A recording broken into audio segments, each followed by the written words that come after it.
nchi yetu itakuwa mwenyeji wa AFCON ya pamoja mwaka 2027.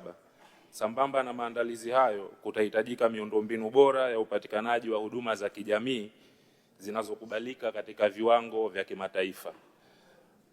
Kwa kuwa viongozi wetu wamehakikisha ujenzi wa viwanja vya kisasa inawajumuisha marais wetu, Rais wa Jamhuri ya Muungano wa Tanzania Mama Samia pale Arusha, pamoja na Rais wa Zanzibar Dr. Mwinyi pale Fumba Zanzibar.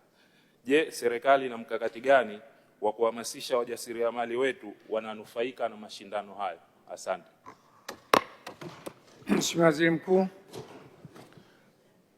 Mheshimiwa Spika, nimpongeze Mheshimiwa mbunge kwa swali zuri na ufuatiliaji alioufanya kuhusu fursa zinazoweza kujitokeza kufuatia wenyeji wa Tanzania kwenye mashindano makubwa barani Afrika ya AFCON.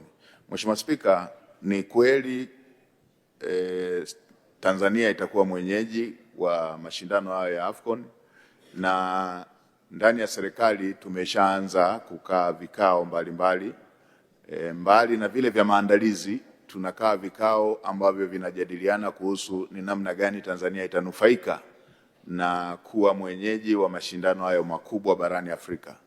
Moja ya maeneo ambayo tumeyabainisha yatakuwa na faida ya moja kwa moja ni yale yanayowahusisha wafanyabiashara wadogo wadogo, ambapo katika viwanja vyote ambavyo vitatumika kwa ajili ya mashindano na vile ambavyo vitatumika kwa ajili ya mazoezi vitakuwa na mazingira ambayo yatawawezesha wafanyabiashara wadogo wadogo kuweza kunufaika na ujio wa wageni hao ambao watashiriki katika mashindano. Tunatarajia pia katika maeneo hayo ya viwanja vya mazoezi, ya viwanja vya mashindano, barabara zake ziwe na taa ili kuweza kuwezesha wafanyabiashara wa biashara hizo ndogo ndogo kuweza kufanya biashara majira yote.